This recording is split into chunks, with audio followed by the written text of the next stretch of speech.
Cant Review, print speaking to the blind, celebrating 40 years of audio newspaper production. Welcome to this week's edition of the Herald Scotland podcast, recorded at the Bishop Briggs Media Centre by our amazing volunteers. You can get in touch with us via Facebook, Twitter or Instagram using @CuneReview, that is @CuneReview.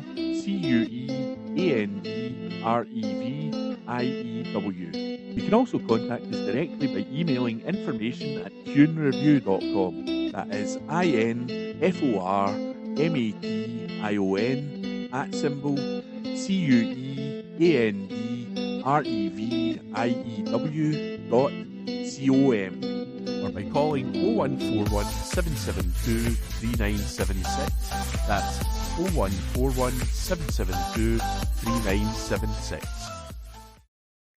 This is from the Herald Scotland of Wednesday the 30th of August 2023 from the business section. Herald reporter sees Scottish salmon farm mortalities. This article is by Vicky Allen. After record-breaking mortalities in 2022, the salmon farming industry in Scotland is facing another turbulent year of shockingly high fish deaths and reduced harvest forecasts, which is already being part blamed on blooms of micro-jellyfish. Earlier this year, I went on an official visit to a salmon farm off Mull and saw an example of a recently stocked site in good health. But given the huge mortalities, this is not the full picture. So, at the beginning of August, I visited a site that anti-salmon farm activist Don Staniford had heard was in the midst of a mortalities crisis.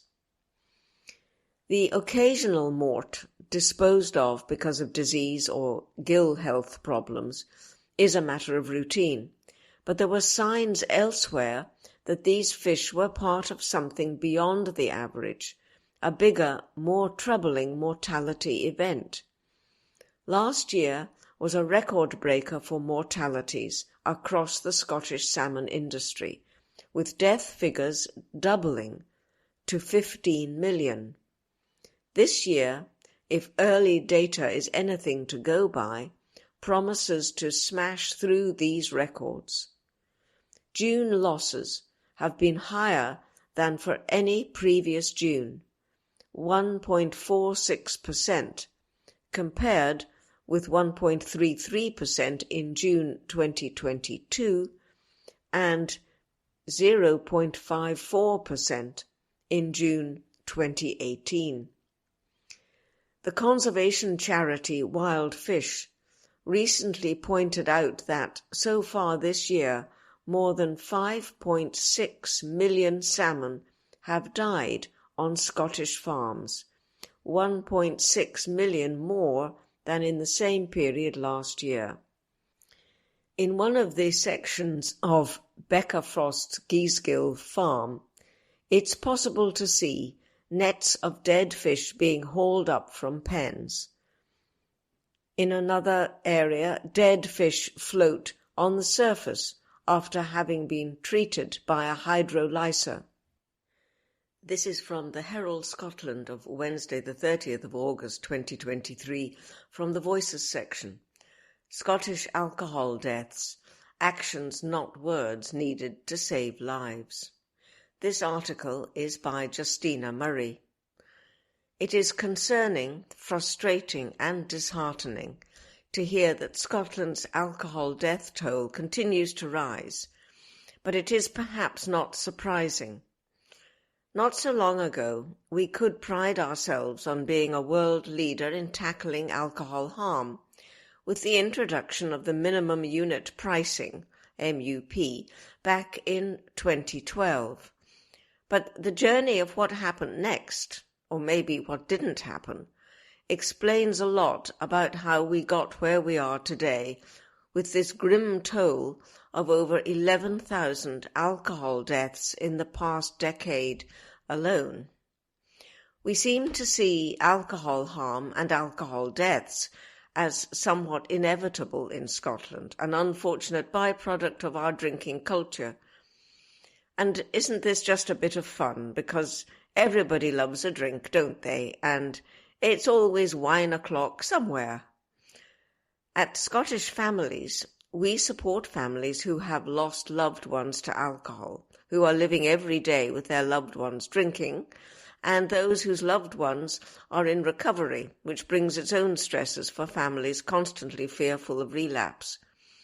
They describe the challenges of living in our alcohol everywhere environment in Scotland, a permissive, alcoholic backdrop to their everyday lives. It is almost impossible nowadays to find an alcohol-free space to enjoy as a family. But it wasn't always like this. We portray ourselves as a nation which has forever loved its drink. But only in recent years have we introduced alcohol in cinemas, bookshops, coffee shops, at family and community events, and as an essential part of the weekly supermarket shop.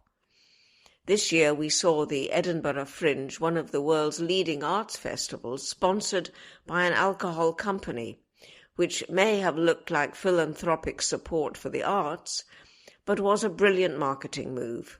And it was ironic to note that the Fringe's welfare hub for performers was in the alcohol-free venue of the local Quaker meeting house, a move interestingly very much welcomed by the artists. Like many workplaces, many of our staff at Scottish Families have personal experience of alcohol farm. I was, probably slightly smugly to be honest, talking to someone recently about all of our work events being alcohol-free, which definitely requires a bit more imagination, but guarantees everyone feels safe and included. She said nobody would brag about having a heroin-free wedding, which I thought was a brilliant retort and very true. Both are mind-altering and mood-altering, addictive substances, albeit only one of them is legal. But we have become so used to alcohol everywhere to mark every celebration, commiseration, and every other event, that being alcohol-free, or sober-curious as some say, still feels noteworthy rather than normal. The alcohol industry presents itself as a benign protector of jobs and champion promoter of tourism, but their prolonged legal action challenging MUP and delaying its implementation until 2018 inevitably contributed to today's reality. The price point per unit today is the same as that set for the original legislation in 2012, a woefully inadequate 50p. The immediate and positive impact of MUP in reducing consumption, reducing hospital admissions and reducing deaths has diminished with each year that has passed. The industry continue to play this card, encouraging the First Minister to announce to Parliament in April that he had heard their concerns about Scottish Government plans for marketing restrictions, and he had sent his officials back to the drawing board on the issue. International evidence shows that the three best buys in the World Health Organization's view of action on price, availability and marketing are the most effective ways to reduce alcohol harm and deaths, alongside a choice of good quality and easy-to-access treatment and support for those concerned about their alcohol use. The Scottish Government knows all of this, and almost 6 years ago, November 2018, published Scotland's Alcohol Framework and Rights, Respect and Recovery Strategy to make it all happen. Since then, it feels we have waited and waited for all of their bold, evidence-based commitments to be realised, but with little sign of implementation. This is in stark contrast to their response to the drugs death crisis, which has had its own task force, National Drugs Mission, £250 million of new investment, and very clear written standards for drug treatment services to deliver. I'm not sure how much longer families can wait for action to happen. What we certainly don't need are any more words, platitudes, plans or strategies. It's actions, not words, which will save lives. Herald Scotland recorded on Wednesday 30th of August 2023. Arts and Entertainment's Best of Scotland, Dougie Vipond on the scariest part of performing with Deacon Blue by Paul English. He's presented live television, hosted countless events, and sat behind a drum kit in one of the country's best-loved bands for 35 years. But ask Dougie Vipond to sing, and he has all the nerves of an absolute beginner. It's absolutely terrifying, says the 56-year-old presenter and founder member of the band Deacon Blue. I've worked a lot in telly over the years, and you need a certain amount of confidence to do live TV, but walking down to the front of the stage and singing live in front of an audience is the most terrifying thing I do. And when you get terrified, you get tense. When you get tense, you close your throat. And when you close your throat, you start singing sharp. So I have to really prepare for it every time. In recent years, fans of the band have grown familiar with the sight of Vipond taking his turn on vocals for DB's cover of Bob Dylan's Forever Young, which has become a staple in their live set. That song is one of a clutch of new recordings featured in Peace Will Come, an album of acoustic songs released this month as part of a new best-of compendium spanning the band's 4 decades. Recorded at Chem 19 Studios in Blantyre, the record features lo-fi reimaginings of some of the band's classic singles such as Chocolate Girl, Cover From the Sky, and When Will You, brackets, Make My Telephone Ring, close brackets, as well as a cover of Springsteen's Dancing in the Dark. We all sing on When Will You. I was terrified that I would mess it up because even during the song I was thinking, this is such a lovely take. So I basically didn't sing the last note, he says, laughing. All these insecurities came into my head. I was worried I would mess the whole thing up by going sharp in the last note. When Deacon Blue's first incarnation split at the top of their game in 1994, Vipond went on to develop a career in TV and radio. But the band he joined as a student aged 18 on a meeting with a Maryhill English teacher still gives him as much fulfilment as it did in the 1980s. I met Ricky, brackets, Ross, the band's frontman, close brackets, this sophisticated teacher with spiky hair when I was 18. I was in awe of his songwriting ability and how serious he was about it all. So to go from that meeting to sitting behind him for nearly 40 years is so lovely. I'm still amazed by his energy and talent and ability to communicate with an audience. And it's amazing we still have a voice to be creative together within that. There's still a spark within the band, and I think we'll do something new again. That creativity has seen Deacon Blue release 6 albums since their 2012 comeback LP, The Hipsters, with the most successful 2020's City of Love, returning them to once familiar territory at the business end of the UK Top 10. This month, they will set off on a tour that takes them from the UK arena circuit to Australia and New Zealand, as well as gigs in South Africa for the first time. You sometimes think, how the hell did we end up with a following there? We were offered gigs in South Africa during apartheid, but we were vehemently against it. We just wouldn't have entertained it. So for that to be opened up and for us to get a chance to play there is incredible. I'm a massive rugby fan, so it'll be interesting if Scotland beat them in the Rugby World Cup before we get there. In the recent visit of a pal from Melbourne provided the drummer with some ad hoc market research as to his band's popularity down under. He told me he was sick of hearing us on the radio over there, he says. He said we're on non-stop, and he had come to Scotland to get a rest from it. It's bizarre, but it's very exciting. We played there in 2019 for the first time since the late 80s, and we were amazed at the reaction. We ended up having to put on extra shows. So this time we're going back and playing bigger venues. It was a proper adventure for us back in 1989. I bought a snare drum that I still use to record now, and we were given 2 passports because while we were in Australia, they were processing our visas for our tour of America. I remember thinking we must be really, really important. It felt like the only people in the world who could have 2 passports were spies and people in Deacon Blue. There was a genuine sense of breaking new ground. We were 5 guys and a lassie from Scotland just giving it a go. It's such a lovely surprise to be able to go back and find we still have an audience there. Deacon Blue's UK tour begins this month, including dates at Glasgow Oval Hydro, Aberdeen's P&J Arena, and Edinburgh's Usher Hall. The album Peace Will Come is released as part of their career-spanning box set You Can Have It All and Best of LP All the Old 45s on 1 September. DeaconBlue.com by Paul English. This is from the Herald on Thursday the 31st of August 2023 from the news section. Scandal, blunders and apologies. How NHS audiology let patients down. This article is written by Helen McArdle. Patients relying on NHS Scotland's audiology services have been let down by an absence of national leadership, workforce shortages, and a lack of any quality assurance. That was the conclusion of a damning 87-page review published on Friday, which has set out more than 50 recommendations. It also marks the culmination of a scandal which first surfaced following criticism over poor care provided over several years to a disabled patient in Lothian, Child A, who was eventually diagnosed with a severe and profound hearing loss aged 8. The Watchdog. It is possible that were it not for the dogged efforts of Child A's parents, the failings in audiology services nationally would never have come under scrutiny.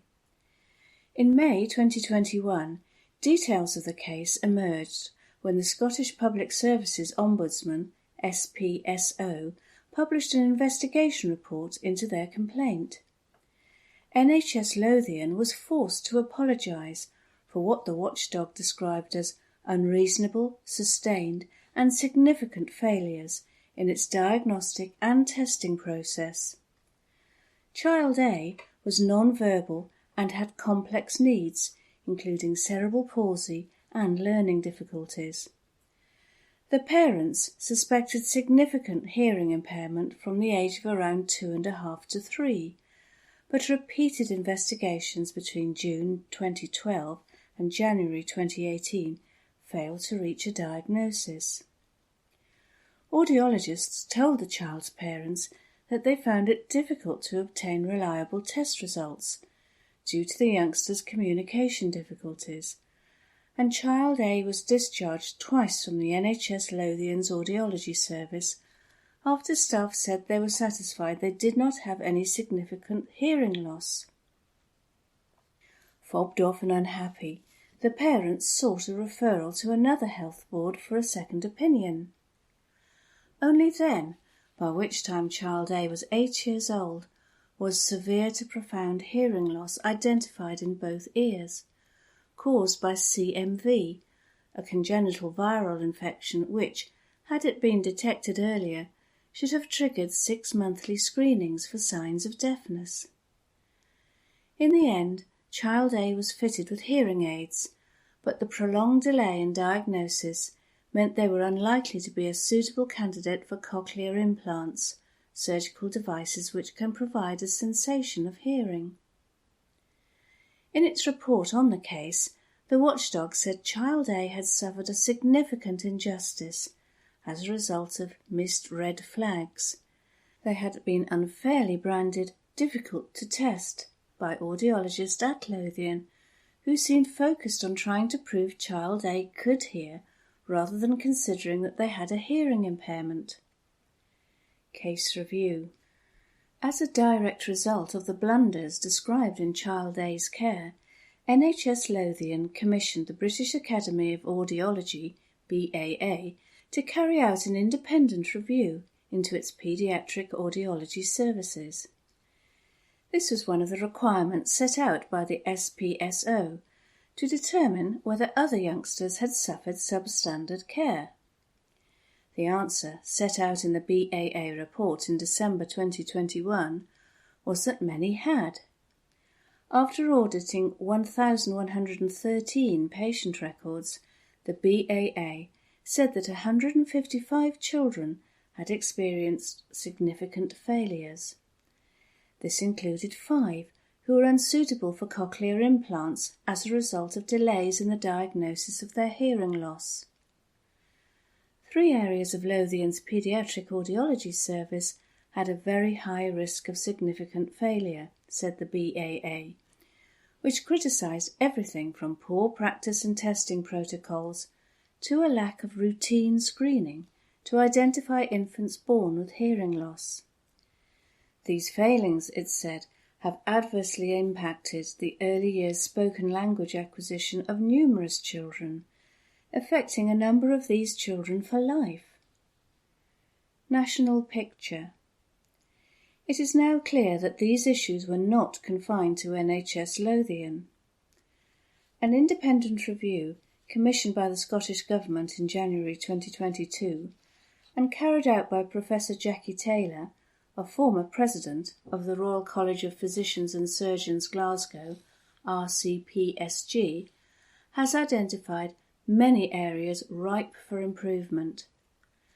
Her report describes a service which has fallen victim to an absence of national leadership, strategic planning and workforce planning, limited access to graduate and postgraduate training, and low opportunities for continuing professional development and skills maintenance for those once in post. In recent years, there has also been no quality assurance of paediatric and adult audiology services. The report echoes claims outlined in a letter to the Herald by whistleblowers back in 2019, who voiced concerns over extremely poor standards of clinical practice at Borders General Hospital in Melrose. 3 senior audiologists said they had tried in vain to flag over 100 harms or near misses, including in paediatrics, which had resulted in patients being given unnecessary steroids, medical devices, and CT and MRI scans. As a result, they said they had found themselves subject to bullying and intimidation by senior management. NHS Borders said that external advisers had found their audiology staff to be competent clinicians. 4 years on, Professor Taylor depicts NHS Audiology Scotland-wide as a service burdened by multiple systemic problems. An overhaul appears long overdue. That article was written by Helen McArdle. This is from the Herald on Thursday the 31st of August 2023, from the news section. USAF urged to kick-start heat pumps revolution with cities pilots. This article is written by David Ball. SNP and Green ministers have been told to act urgently and set out how they will get 2030 legal climate targets back on track, including piloting large-scale transformation of how commercial buildings are heated in Scotland's cities. Scotland has pledged to cut 1990 levels of carbon emissions by 75% by 2030. Emissions have been cut by around 50% in the last 30 years, meaning the same level of progress is now required in the next decade for the aims to remain on track. One of the toughest tasks facing the Scottish Government is transforming how buildings are heated, with a move away from fossil fuel boilers to sustainable systems such as heat pumps and better insulated properties. Green Zero Carbon's Buildings Minister, Patrick Harvey, is set to table updated plans for his strategy later this year, with the Scottish Government's progress in increasing the proportion of buildings with renewable heating systems having stalled. Campaigners are calling for attention to also be given to cleaning up how offices and other commercial buildings are heated. A climate group made up of academics and experts has called on Humza Yousaf to use next week's programme for government to bring forward urgent action to ramp up progress. A new report by the Climate Emergency Response Group, CERG, has called on Mr Yousaf to create the right environment for commercial building sector commitment to a large-scale retrofit and heat decarbonisation pilot in every Scottish city. It adds that many owners and tenants of offices, shops and industrial buildings are looking to meet their own net zero commitments through greening their property portfolios and workplaces. But the document has warned that there is a lack of clarity on standards and heat technologies, making it difficult to plan the package of works and raise the necessary funding, adding that this barrier to delivery can be removed through the right balance of regulation, incentives and support for coordination. CERG has called for Mr Harvey's upcoming Heat in Buildings Bill, set to be announced in next week's programme for government, to include regulatory requirements for energy efficiency and phase out of fossil fuel heating for all buildings, including non-domestic buildings. CERG has also called for the Scottish Government to support pilot projects in every city. The report stresses that could be done if ministers commit to work with city local authority leaders, investors, developers and key commercial building owners and tenants to pilot large-scale retrofit and heat decarbonisation programmes involving public sector and private assets in each city. It adds, where possible, these projects should also consider energy generation opportunities. The group has also called for Minister to introduce a net zero test to inform all policy and investment decisions, which could potentially put future roads improvement projects like dualling the A9 in doubt. CERG has also appealed for the Scottish Government to enable local authorities to unlock the finance needed to drive action on climate change mitigation and adaptation and introduce fiscal levers as part of a coherent strategy to reduce car reliance and improve places for people. The report adds, if effectively and comprehensively addressed, these proposals could deliver a significant step change in Scotland's response to the climate emergency. The 4 proposals include 2 cross-cutting systemic proposals which will have far-reaching impact across sectors and places, and 2 proposals focused on fast-tracking action in high-carbon priority sectors where delivery is lagging, clear plans are lacking, and early business and public engagement is paramount for a just transition. CERG believes meaningful and measurable action against these 4 proposals this year is essential to meet the 2030 climate targets and give businesses, investors and citizens the clarity they need.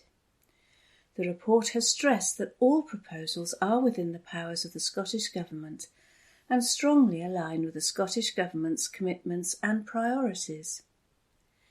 That article was written by David Ball. From the Herald Scotland, Thursday the 31st of August, from the sports section, Celtic discover Champions League group stage opponents. Report by Ewan Payton. Celtic have discovered their Champions League group stage opponents. Brendan Rodgers' side will compete in the 2023-24 competition for the 2nd successive season. The Scottish champions will come up against Feyenoord, Atletico Madrid and Lazio. The draw took place this evening at the Grimaldi Forum in Monaco.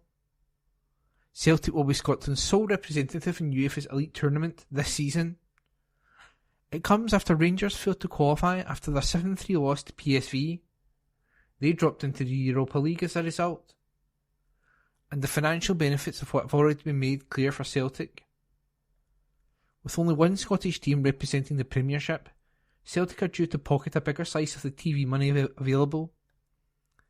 The Parkhead club are set to rake in an additional £2.5 million in television revenue off the back of Rangers' defeat in Eindhoven.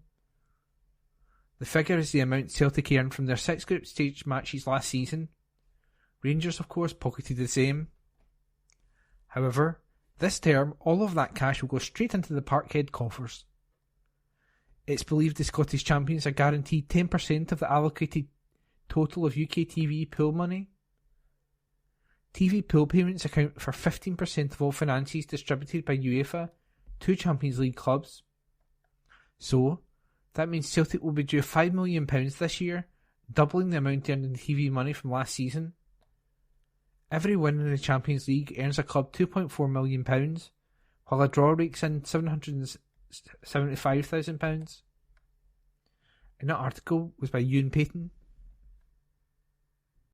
This is from the Herald Scotland on Friday the 1st of September 2023. From the news section. FM facing calls from SNP members to end tax breaks for private schools. Report by Kathleen Nutt. Humza Yousaf is to face a new demand from the SNP grassroots at his party's conference to end private schools being eligible for tax breaks given to charities. A resolution has been submitted by members to the party's annual conference in Aberdeen this October, calling for the Scottish Government to withdraw the benefit to the institutions and also to introduce a new levy on each pupil placed in the sector. It points to the benefits that children who have gone to fee-paying schools have over their state-educated peers, and also raises concerns over the educational attainment gap more broadly, which sees children from better-off backgrounds achieve more qualifications than those from more financially hard-pressed households. The motion put down by two SNP branches also goes on to call for the money raised by ending charitable status for independent schools and through the introduction of the new levy, which it says would be similar to value-added tax or VAT, should be spent on closing the attainment gap. Lodged by the party's branches in Peterhead and Glasgow Provan, it reads, "Conference recognises that the educational attainment gap remains stubbornly high between those from the least advantaged backgrounds and those from the most advantaged backgrounds. Conference also recognises that private schools benefit from charity status and many leavers from these establishments achieve greater positions in the field of employment." It adds, "This conference agrees that in order to close the educational attainment gap and give our least advantaged children a better start in life, that the SNP Scottish Government should use the taxation powers at its disposal and create a tax equivalent to value-added tax for each place at these private schools, and that we should end their entitlement to charitable status. Conference also agrees that the revenue raised from this should be directly deployed to fully close this educational attainment gap.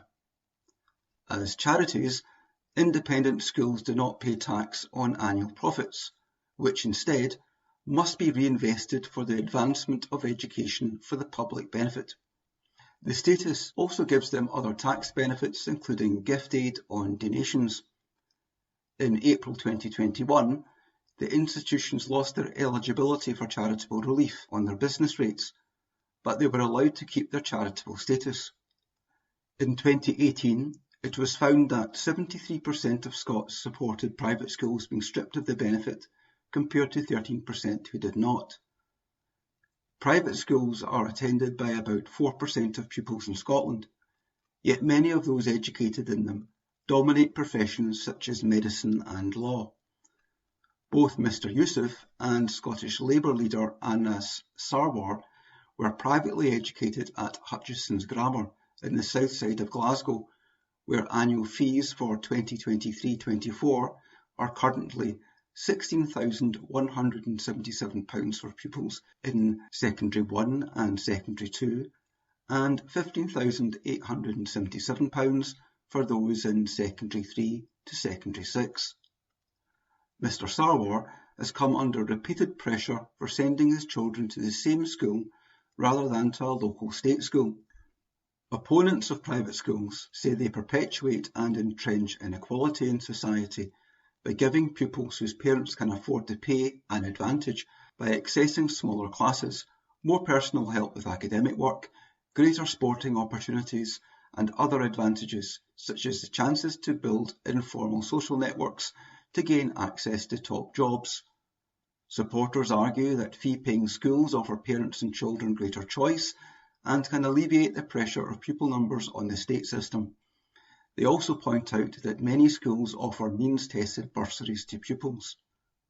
A spokeswoman for the Scottish Council of Independent Schools, the organisation which represents the sector, said, "The independent school sector in Scotland is diverse, progressive and committed to making a strong contribution to society. It is significantly different from the sector in England as a result of the charity test introduced by the Scottish Government and the removal of business rates relief, both of which are unique to Scotland, and which have already increased the taxation burden on independent schools substantially. Almost 3,000 children are in receipt of bursaries at Scotland's independent schools, and these are rigorously means-tested.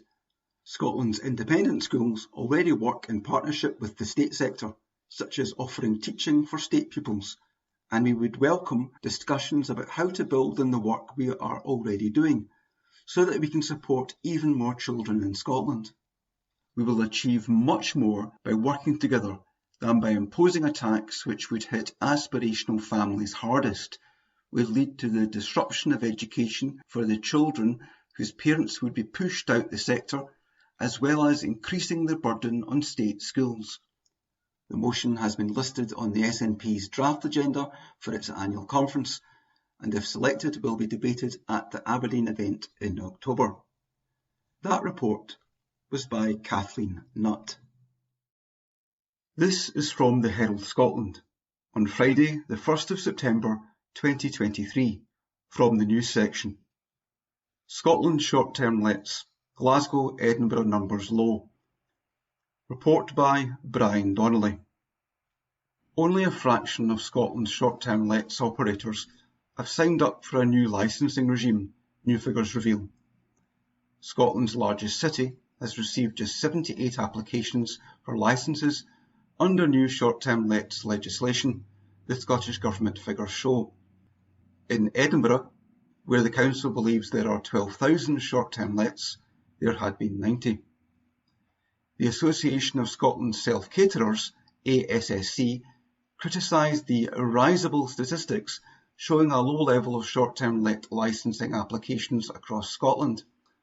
From October the 1st, all short-term lets from self-catering units to B&Bs, or people sharing a room in their home, will have to obtain a licence to operate. The official statistics, published by the Scottish Government on Thursday, show a total of 2,587 so-called valid applications for short-term lets licences received by local authorities up to March the 31st. The Scottish Government previously estimated that there were around 32,000 short-term lets in Scotland. The ASSC said the situation in Scotland's two largest cities is stark. It showed Edinburgh Council had only received 90 valid applications for short-term let licensing in a city where the local council previously said there were 12,000 such properties. In Glasgow, the most recent data revealed that the low number of 78 had been received. Glasgow City Council said it cannot give a figure for how many applications it is expecting. The figures only cover up to March the 31st. The next tranche of data, covering April to June 2023, will not be available until after the October deadline. Fiona Campbell, Chief Executive of the ASSC, said, "Short-term let licences remains riddled with problems as the October the 1st deadline approaches, and these statistics offer cold comfort for the Scottish Government. Widespread concern remains throughout the sector after ministers completely ignored our policy solutions to put things right. Indeed, what the frankly risible statistics don't show is the total cost for these applications for small businesses like self-catering and B&Bs. For many, it is a cost too high to bear, and many long-established self-caterers have already said enough is enough." City of Edinburgh Council said last week that 240 had registered, with 111 approved, with Council leader Cammy Day adding it will continue to work closely with the sector to ensure everyone understands what they need to do to meet the deadline and operate within the law. A spokesman for Glasgow City Council also said it is likely existing hosts will not put in applications until nearer the cut-off point, adding, "We are now seeing a rise in applications being lodged as the October the 1st 2023 deadline approaches.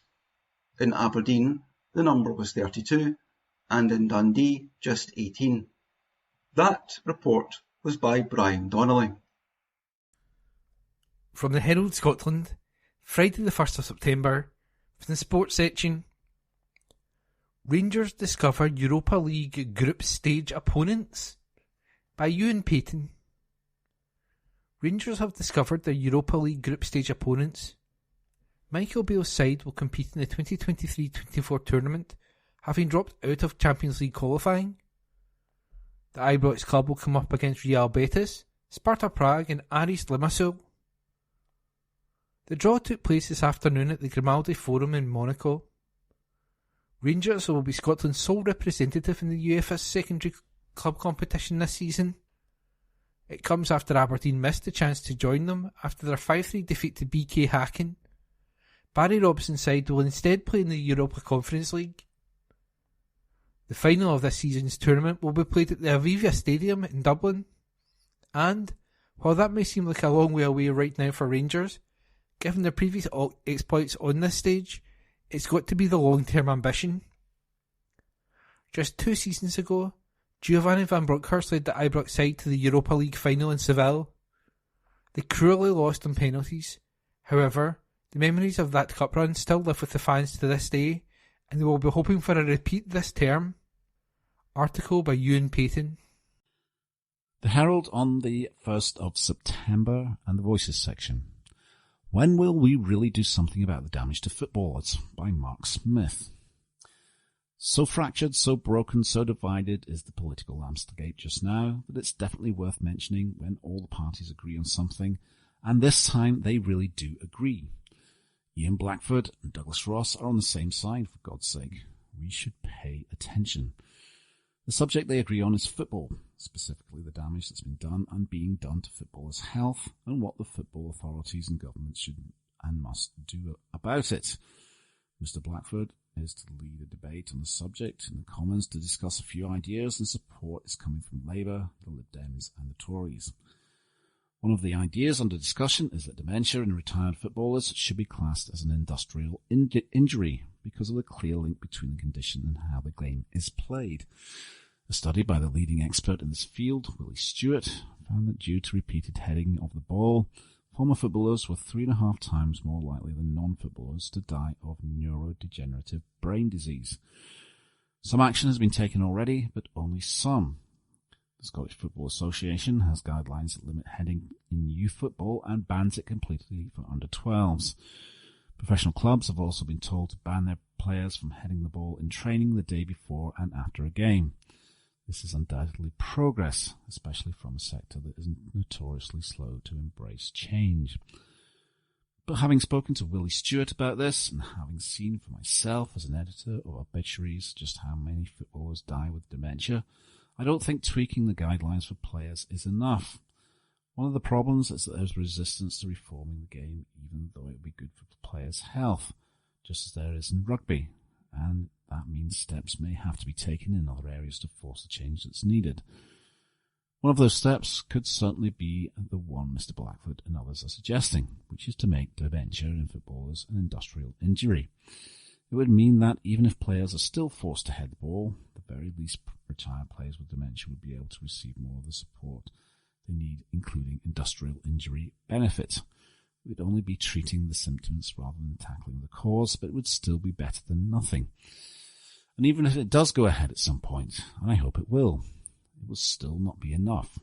Why, for example, isn't there a central surveillance system, as there is for CJD, that can identify anyone with early onset dementia and collate the information with a view to seeing what's really going on? It's only with that sort of detailed information that we can start to build the big picture. However, dementia in footballers is also important that we need to go over the heads of the people who run the game, which is why there should be a public inquiry into the link with heading the ball. Combined with the evidence from the surveillance and recording, this could actually encourage government to legislate on the matter, and that might include banning heading. If that's what's needed, so be it. Naturally, probably, there will be people in the game at all levels who would grumble about such an idea, perhaps because they feel it would compromise the integrity of the game, but Dr. Stewart's view on that was pretty clear. My attitude, he said, would be, forget about the integrity of the game, what about the integrity of the brain? Dr. Stewart also made me realise just what we're dealing with here by comparing football to another sport. You wouldn't, he said, put Lewis Hamilton in a Formula 1 car after he'd had 3 pints, but that essentially is what's happening in football. He also said we need to get to the point where playing football with a suspected brain injury is as abhorrent as getting into the car drunk, and yet we're still a long way off that. As proved by Mr. Blackford and Mr. Ross agreeing on something for once, a consensus is starting to build, which is great, and some action is being taken, including the debate in the Commons. But here's the thing. Footballers are still out there now, heading the ball today, tomorrow, every Saturday, and the dark truth is that each little impact has potentially large and terrible consequences. Time to do something, wouldn't you think? And that was by Mark Smith. From the Herald Scotland, Monday the 4th of September, in the news section, Amber Gibson, brother Connor jailed for life for her murder. This article is by Jodie Harrison. A man convicted of the murder and sexual assault of his sister in a depraved attack has been jailed for life with a minimum term of 22 years. Connor Gibson, 21, was found guilty of attacking his sister Amber Gibson in the woodland in Hamilton, South Lanarkshire, on November 26, 2021. Gibson stripped his victim before sexually assaulting her. He then beat and strangled her, leaving her body in a park. He was found guilty following a trial at the High Court in Glasgow. Gibson was sentenced at the High Court in Livingston on Monday. Stephen Corrigan, 45, who was found guilty of attempting to defeat the ends of justice and breach of the peace by intimately touching and concealing Amber's body after discovering her at some point in the following 2 days, instead of contacting the emergency services, was jailed for 9 years at the same court. And that article was by Jodie Harrison. From the Herald Scotland, Monday the 4th of September, from the news section, exclusive. Disability charities in Glasgow urge SNP to act on hardship. This article was by Caroline Wilson, senior reporter. Disabled people are dying of poverty, and the Scottish Government must act urgently to halt a humanitarian catastrophe, campaigners have warned.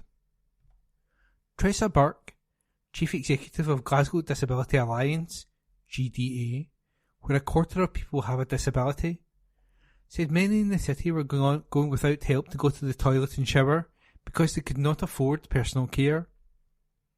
The charity leader, who has multiple sclerosis, said she had written to the First Minister saying she didn't want to go to another member's funeral, mentioning that more than one person had taken their own life. She said well-intentioned SNP policies on child poverty, self-directed support and 20-minute neighbourhoods had been implemented with no thought or extra measures to protect or involve disabled people. She said there was a lack of state accountability for decisions made at a local level, citing the example of Glasgow cutting £21.5 million from the social care budget, leaving many without essential support in their homes. Ms Burke said she was left furious after attending an anti-poverty summit earlier this year at Holyrood, where it was as though we weren't there. She said an initial request for a meeting with First Minister Hamza Yousaf had been refused by his officials, but he did meet with the charity last month. The Scottish Government asked disability groups to help put together a new action to address inequalities, but she said very little had been achieved. It followed the case in England where disabled organisations took the UK government to court and won because they had not involved the groups in a new strategy. The decision was later overturned by the Court of Appeal on a technicality. She said benefits, including the disability living allowance, were not adequate to meet the costs of being disabled, and they were the only group of people who didn't get an uplift in financial support during the pandemic. People are dying and nobody knows and nobody cares, said the charity leader. It's a very unsung story. It only touches people if it touches their family or, very sadly, if it's a child. In March, Glasgow took the decision to cut £21.5 million from the social care budget, and not only that, they took the decision to increase the cost of social care charges to 75% of their income after housing costs, added Ms Burke. That is absolutely shocking. It really is wrong because it's a backdoor tax that disabled people pay in Scotland. In essence, disabled people are paying for what is equivalent to a mortgage on care charges. There are some disabled people that just aren't taking social care, she added. I sent a letter to the First Minister saying I cannot go to another member's funeral because of poverty. I'm going to a funeral next week of someone who took their own life and they are not the first. Child poverty is a massive thing, but 40% of children living in poverty live in a household with a disabled person, so it's nonsense not to tackle the disabled people's poverty. It was an SNP manifesto commitment to scrap care charges and they haven't done it. She said previous governments had also failed to do enough to reduce inequalities. Almost always, the policy intent is good but lacking in understanding and analysis of how disabled people could benefit and what additional measures need to be in place so this can happen, said the charity leader. It follows a report which found disabled people in Glasgow are going without food, electricity and home comforts, including TV and radio, because of the cost of living crisis.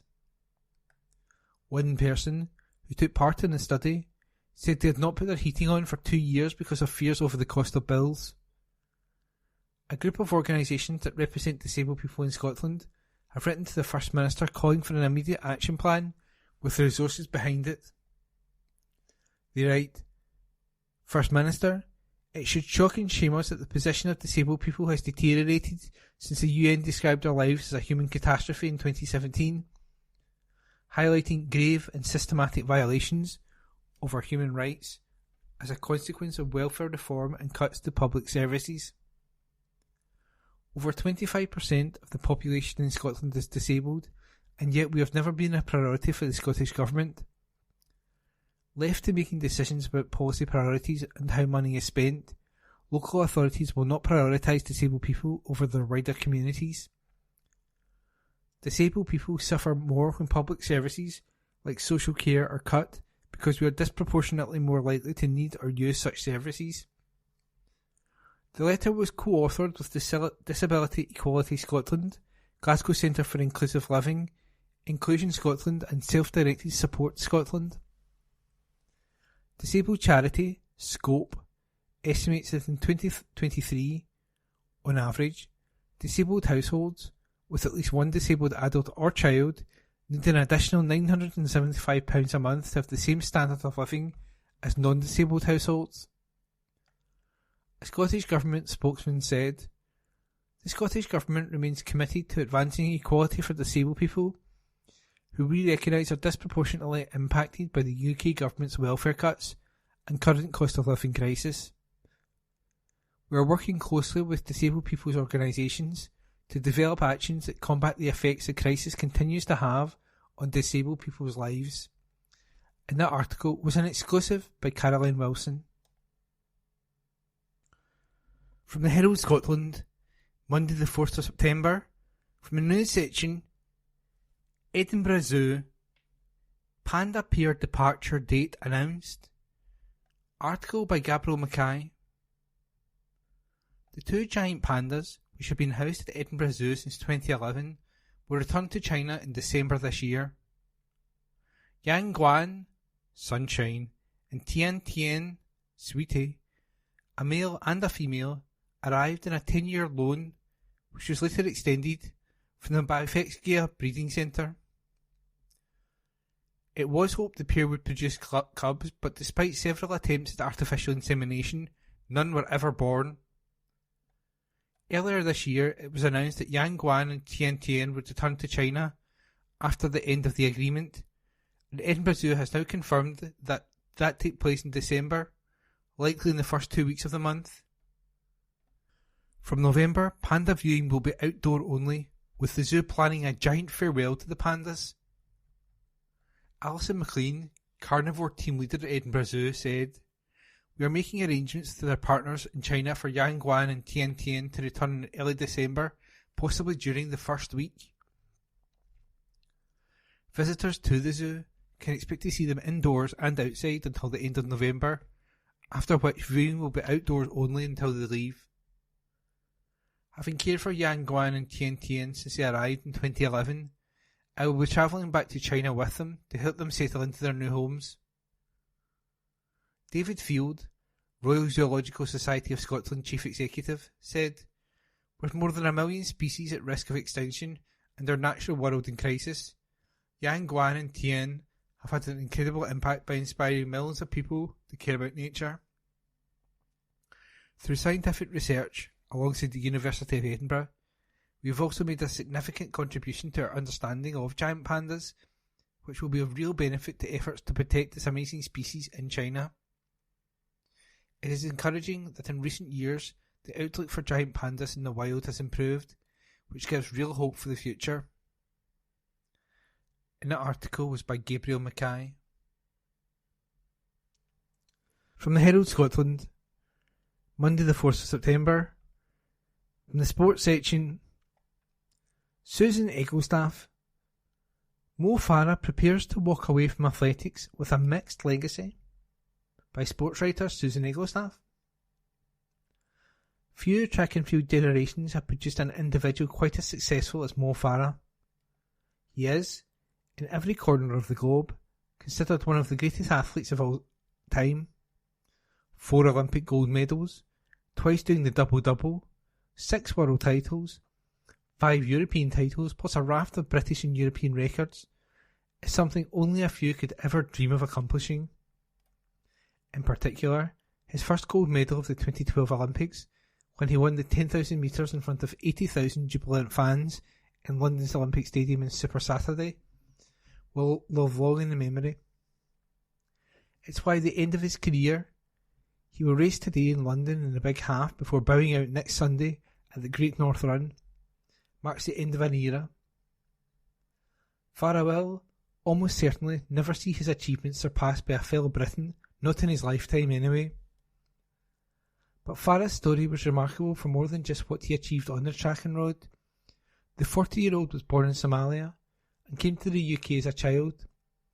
He has said he was trafficked to this country at the age of 9 before being forced into child labour.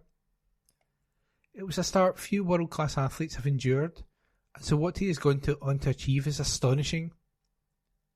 Yet, Farah is not considered by everyone to be the all-encompassing hero. He is viewed by many, myself included, in a very different light to the likes of Jessica Ennis-Hill, one of Farah's peers who navigated her career free of any controversies. Farah, in contrast, was rarely far from a scandal, particularly when he was in his heyday. The runner, being linked to doping allegations, were all too common, and so it is impossible to view his career as entirely unblemished. It should be noted from the off that Farah never tested positive for anything. Not once did he fail a doping test, and never was he suspended for any doping violations. Yet there is a shadow over his career which, at one point, was dark enough to prompt BBC's current affairs programme, Panorama, to investigate him, although nothing definitively incriminating, or incriminating enough to see him banned, was found.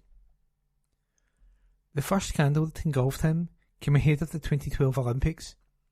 He missed a doping test after apparently not hearing his doorbell ring when the tester called at his house. It was his second missed test in 2 years. Then, in the summer of 2017, when the Fancy Bears hacking group released information from the database of the IAAF, the sport's global governing body, it reportedly showed that Farah had, the previous year, recorded what is known as atypical values on his athlete biological passport, which tracks an athlete's blood values and can give an indication of doping. It emerged that the IAAF official had noted that his values were far from normal, writing beside his name, "Likely doping, passport suspicious, further data is required." In the end, Farah was cleared of wrongdoing after a separate leaked spreadsheet said his records had been now flagged as normal with the last sample, but it is not the kind of attention any Olympic champion would welcome. And that was not the end of the doping controversies. The Englishman was a long-time member of the Nike Oregon Project, a training group based in the United States, led by the now infamous coach Alberto Salazar. The American coach is serving a 4-year ban for doping offences, which included tampering with doping control methods and trafficking testosterone. The Nike Oregon Project, was closed down in the aftermath, but the close association with Salazar wasn't a great one for Farah when these revelations emerged. But perhaps the most incriminating for Farah were the allegations at the centre of the Panorama investigation that he had taken, and then lied about taking, L-carnitine injections. While not prohibited, the performance enhancing L-carnitine is controversial, and Farah did his reputation no favours by forgetting he had taken these injections in 2015. On the track, Farah is unquestionably one of Britain's greatest sportspeople, but the murkiness of his actions off the track make it impossible for me to look at him in an entirely positive light as he waltzes off into retirement. This may be unfair, because Farah has not been charged as a doping cheat, and he has strenuously denied each and every allegation and accusation of doping, saying he has no tolerance of anyone who breaks the rules. But the shadow cast by so many allegations cannot be ignored. Only time will tell how kindly history judges Farah. His medal collection is unrivalled except for a select few individuals, but there has been a lot of smoke, if no fire. Any athlete who has followed Farah's career should take heed that however many successes one can garner, any reputation can be tarnished if they are involved in doping allegations one too many times. And that article was by Susan Eaglestaff. From the Herald, Sunday, 3rd of September 2023, Sports section. Callum McGregor reveals how Celtic beat Rangers and silenced Ibrox, by Matthew Lindsay, Chief Football Writer. Callum McGregor has revealed going back to basics helped Celtic put their disappointing run of form behind them and beat Rangers at Ibrox today, and confessed they had been guilty of information overload in recent weeks. Parkhead captain McGregor was immense in the middle of the park against Michael Beale's side and inspired the injury-ravaged Scottish champions to a 1-0 win that sent them back to the top of the cinch Premiership. The Scotland midfielder and his manager Brendan Rodgers have been criticised by their own supporters in recent weeks after losing to Kilmarnock in the Viaplay Cup and drawing with St Johnstone in the Premiership. But he confessed there had been a change in approach going into the derby. "We probably simplified it a bit this week," he said. "We were maybe guilty of information overload at times, and with a young group that can be difficult. We tried to strip it back and use the simplicity of the model and layer it up from there. We stuck to our principles and we came out of the traps flying. We played some good football and settled ourselves into the game. If you don't start well here, then you can be in for a difficult afternoon. But I thought we handled the occasion really well." It was a massive win. There was lots of noise and a lot of chat. It's always a difficult place to come. We silenced the crowd and started to get them frustrated. Everybody to a man ran themselves into the ground in terms of duels, tackles and blocks. It's a brilliant moment for us as a group. We're a relatively young group, so to come here and win and to do it under the circumstances that we did, the boys should feel very good about it. We now have to use it as a positive and fuel for what is to come. There's no point in winning today and then coming back after the international break and starting slowly and on doing all that good work. We also spoke about that in the changing room. Hopefully it can be the springboard for us to kick on. McGregor confessed that not having any fans inside Ibrox to cheer them on had made Celtic even more determined to perform to their best and had made the result even more satisfying. However, the 30-year-old who's bidding to win a 9th Scottish title this term knows that Celtic need to continue to perform at the same high level when they return to action after the international break. It's probably like 2 different fixtures now with no away supporters in, he said. But again, that can galvanise you. It's a really difficult moment to come here. It's almost like a siege mentality where it's everyone in the stadium against you. That's when you need to play your big players and personality to step up. And I thought we did that. It probably makes it even more sweeter. The reason why we play football is obviously to play in front of fans. But if you can't do it, the next best thing is to make them proud watching. And hopefully we did that today. It's a difficult place to come. We showed a big personality and good quality in the game. I think we showed a bit of everything. You show why you're champions. I always think when the going gets tough and the chips are down, there's no better way to come out and perform like that and make a statement. I think all that is the perfect recipe for coming here and putting on a display. In those difficult moments, you have to show your personality and you have to show up, and our big players certainly did that today. The younger players followed that example, and I'm really proud of the group in terms of the way that they performed. McGregor continued, "We're happy with our day's work, but there's a long way to go. I've been over the course many, many times. I've won these ones and I've lost them again. You win it, you enjoy it, then you draw a line underneath it. Then you come back from the international break, good to go again. I think we have to use this. There's no better place to come and win and do it under the circumstances. But we have to use it as a springboard. There's no point in winning today and going back and starting to drop points again. It makes it pointless. We understand in there, everybody feels good in there, but we're under no illusions that we have to kick on. You've got 4 weeks between every international break now. You have to go strong, and your break then go strong and finish the first half of the season very well.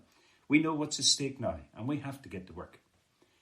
Meanwhile, McGregor has lauded Kyogo's after watching the Japanese striker score against Rangers for the 6th time in as many matches, and ultimately secure all 3 points for Celtic.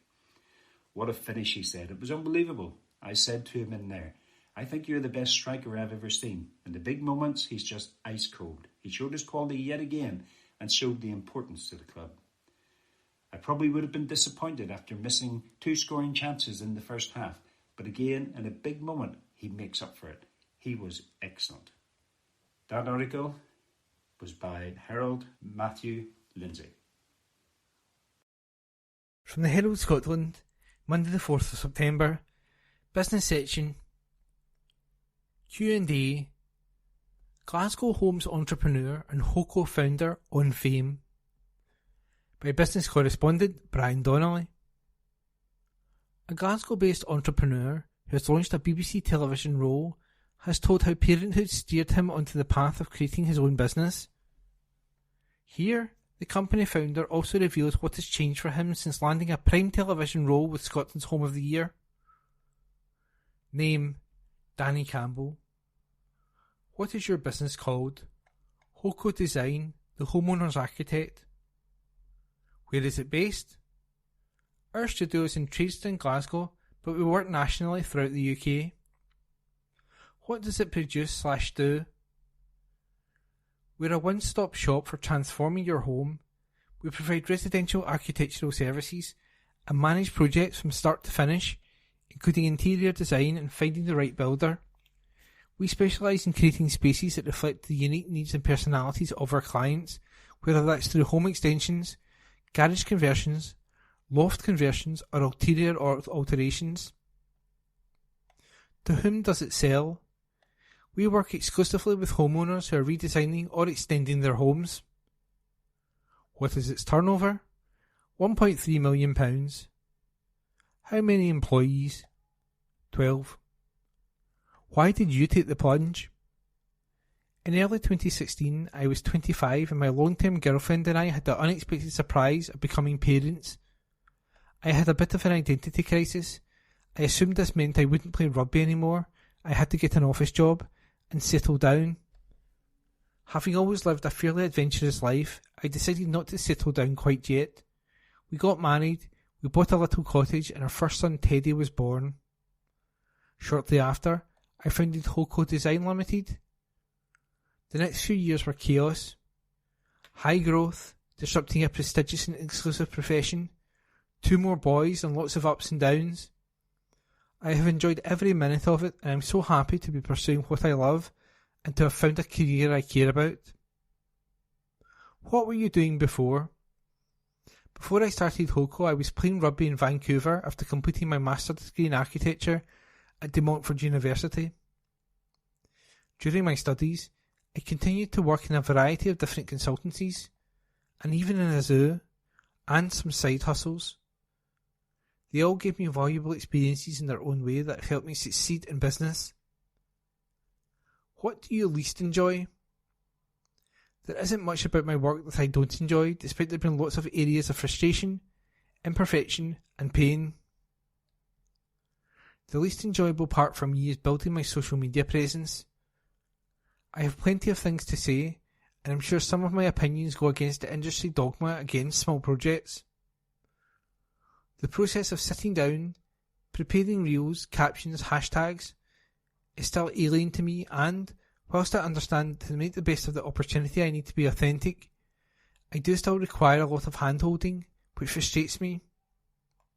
Since getting my TV role with Scotland's Home of the Year, I have been trying harder as I think it's impossible to ignore these days. Follow me on Instagram or LinkedIn and let me know if it's working.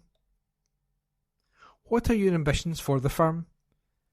We have a very clear North Star, the perfect client experience for extending your home. This is a really meaty problem.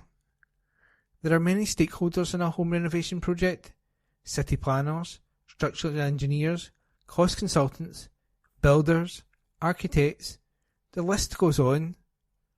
At the centre of the process is a homeowner who is putting their hard-earned money on the line to do something amazing with their most valuable and personal possession, their home. We are architects first and foremost, and in the perfect position to guide these projects. We have answered so many of the problems so far. With each solution, we come closer to shifting the industry forwards and defining this section of the market. I believe Hoco will become the first household name in residential architecture in the UK, then internationally. What single thing would most help? At the moment, we're investing time and resources in understanding how AI is going to impact our industry and establishing how we can harness and enable this technology to make the process better for our clients. A high energy and enthusiastic expert in AI looking to apply their knowledge to our problem is what we're currently looking for. What is the most valuable lesson you have learned? Don't overhire. Hoco went through a period of rapid growth after COVID. We really started to hit our stride. We had an awesome company culture, a purpose mindset, and it felt like the world was at our fingertips. We raised investment and hired fast and frequently. How many people do you have now? Was a question I heard frequently. This is an ego trap.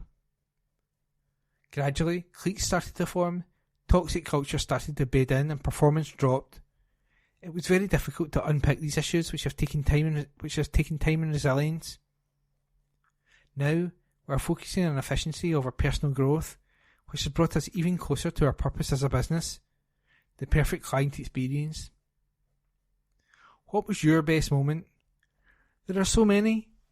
Getting the new judge role in BBC Scotland's Home of the Year show, successfully closing our crowdfunding investment on Crowdcube, and winning Great British Entrepreneur of the Year were amazing moments.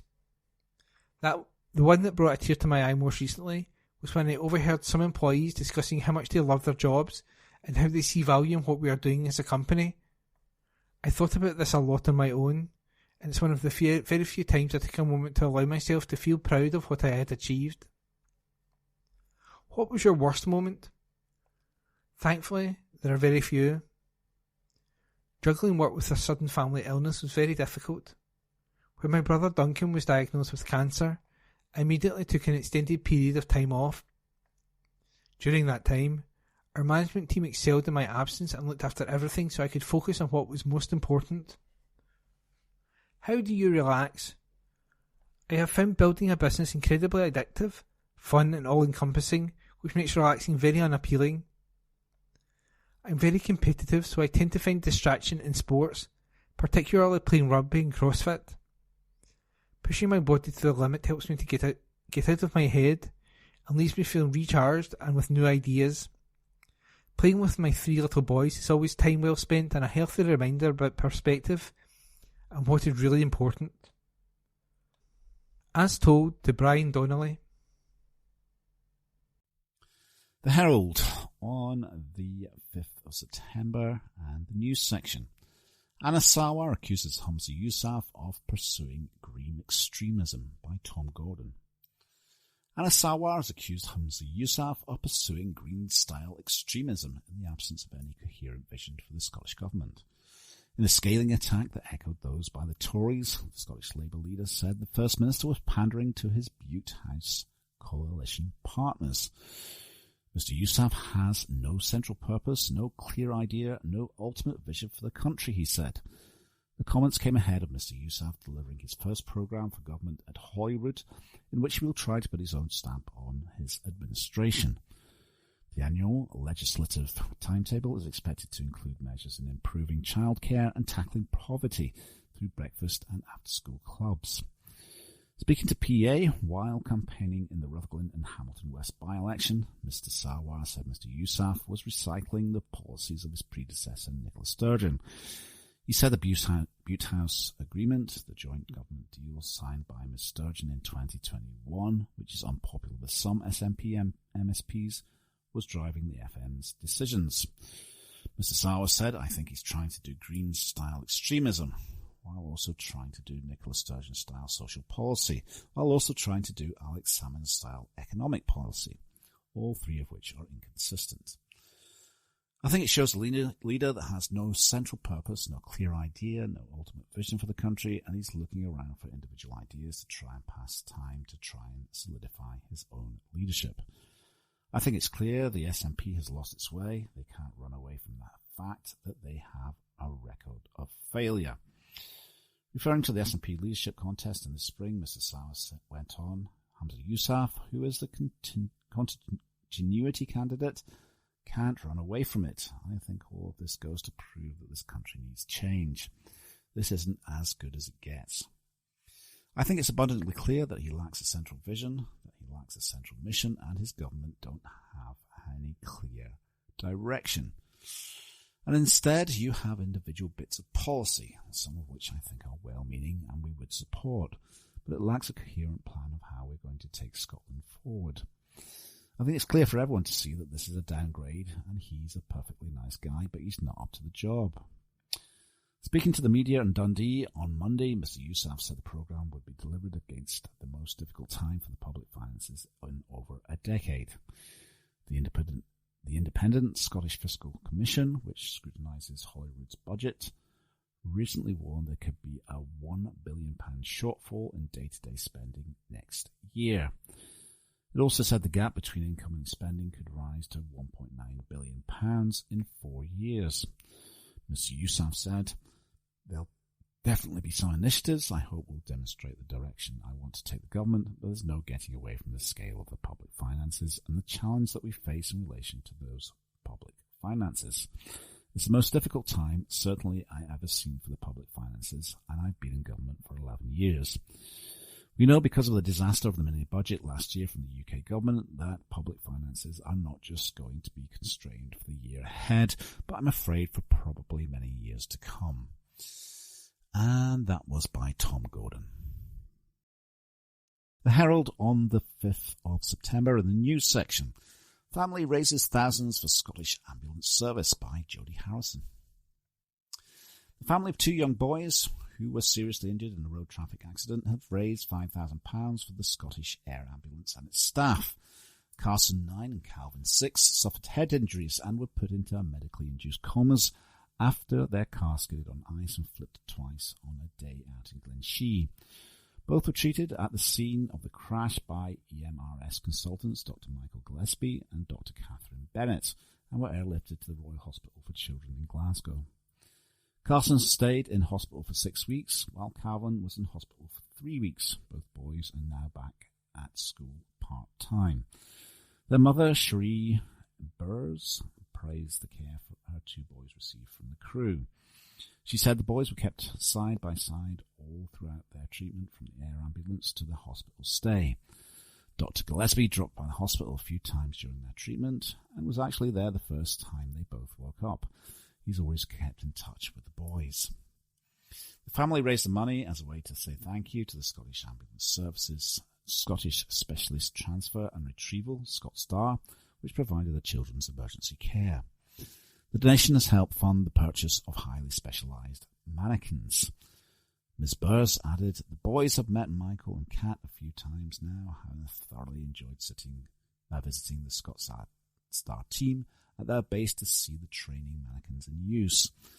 Michael Dixon, Chief Executive at SES, said, "We are so pleased that Carson and Calvin have recovered so well after such a traumatic incident. Our ScotStar team are an essential part of the Scottish Ambulance Service, providing the very best care to patients, often in the most challenging of circumstances." Kirsten Watson, CEO, Glasgow Children's Hospital Charity, added, "It's incredible to see how this young family harnessed a traumatic situation into fundraising that could potentially save lives through effective training. Their exceptional fundraising supports an awe-inspiring team over at Scottstar, whom the charity is delighted to continue supporting." The Herald on the 5th of September, and the news. Edinburgh, Cannon Mills Royal Botanical Garden police box sale by Ian McConnell. A former police box in Edinburgh is to go under the hammer, with the opening bid set at £22,000 plus. The police box was most recently operating as a flower shop business, but a new owner could opt to use it for a variety of different purposes, Auction House Scotland said. Located on the corner of Brandon Terrace and Howard Street in the Cannon Mills area to the north of the city centre, the former police box is close to the Royal Botanical Garden. Auction House Scotland, which is selling the former police box at its next in-room auction in 2 p.m. on September 13 at the Radisson RED Hotel in Glasgow, said dating back to the 1930s, Edinburgh's iconic police boxes are very much part of the city and can be found all over the capital, with some now operating as coffee shops, eateries, and even a pop-up for hire. In the days before mobile phones, the police boxes were an important lifeline to bobbies on the beat, who used them to check in with the station and receive their orders. It added, the inside of the unit is in fair condition, with a number of original character features retained, with the added benefits of electricity supply, water connection, currently shut off, and a telephone point to reinstall a landline if required. Auction House Scotland noted a rolling ground Lent Reese is in place, with Edinburgh City Council at £50 per calendar month to cover the box site and small surrounding area. Mandy Cooper, Managing Director of Auction House Scotland, said this former police box offers a small business owner the chance to own a piece of Edinburgh's history and operate their business in a truly unique setting. What's more, the unit is in a fantastic location that benefits from high levels of local and tourist footfall, along with a number of bus stops close by. The auction will also be live streamed, allowing interested bidders the option to watch and bid online, and telephone and proxy bidding is also available if potential buyers are unable to attend the auction to bid in person.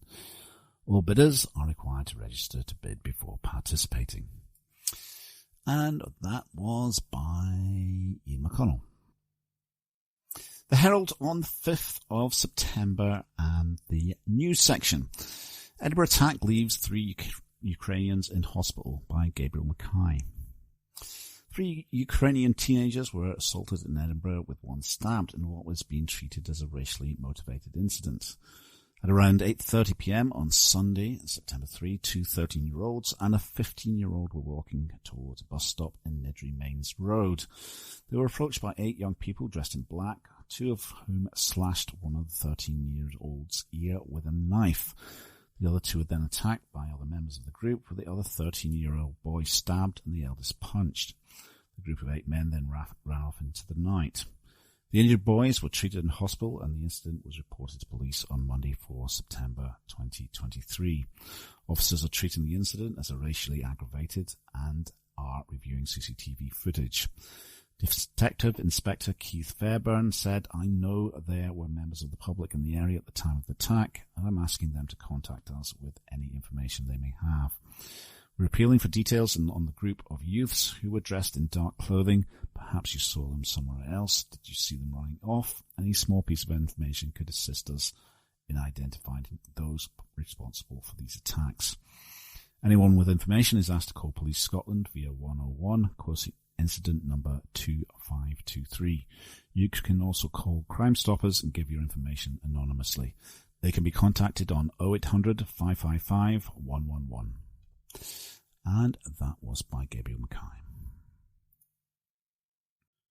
The Herald on the 5th of September and the news section. Sarwar claims by-election victory will earn him fight to be next FM. Anna Sarwar has claimed that victory in a key by-election can hand Scottish Labour momentum to take party up to the Holyrood elections in 2026. Scottish Labour leader said that securing victory in the by-election would help him begin to earn the right for people to regard me as being competitive to become First Minister come 2026. He said residents in Rutherglen and Hamilton West can now get closure after 3 years without adequate representation. The constituency's by-election has been confirmed for October 5 after the seat was vacated by former SNP MP Margaret Ferrier following a successful recall petition after her conviction for breaching COVID restrictions in 2020. It is expected to be an important battleground ahead of the UK general election, which is expected next year, with the SNP's Katie Loudon taking on Labour's Michael Shanks. The seat is regarded as Labour's to lose, and failure to secure the seat and double its tally of MPs north of the border would stunt Sir Keir Starmer's confidence in securing a big victory at the next general election.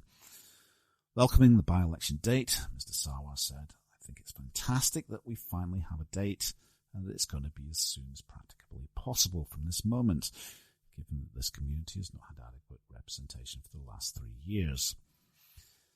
That has been a failure, of course, on Margaret Ferrier's part, but actually a failure on the SNP's part as well. On his party's chances of winning, he said, "This is a significant by-election. There is no escaping that. We are not complacent." Speaking on how a win could impact the party ahead of next year's general election, he said, "We've got to continue that momentum, but that momentum is there for a purpose. For far too long now, the people of Scotland and the UK have been let down by 2 failing governments." Mr Sarwar previously hit out at First Minister Hamza Yousaf's leadership so far, as he said his opponent was not up to the top job. But he insisted that a win at the upcoming by-election will show that he can be considered for the job of First Minister in the 2026 Scottish Parliament elections. He said, "I think we have earned the right to be listened to again. We are now earning the right, I think, to be supported again, but we've still got a long way to go. And I want to earn the right for people to regard me as being competitive to become First Minister come 2026. We're making good progress on that, but that's the ultimate end game. It's not just delivering the UK Labour government, but delivering a Labour government here in Scotland." And that was by David Ball. That concludes this week's edition of the Herald Scotland podcast. Please remember to subscribe to our channels at Review and Review. Tell your friends about our service.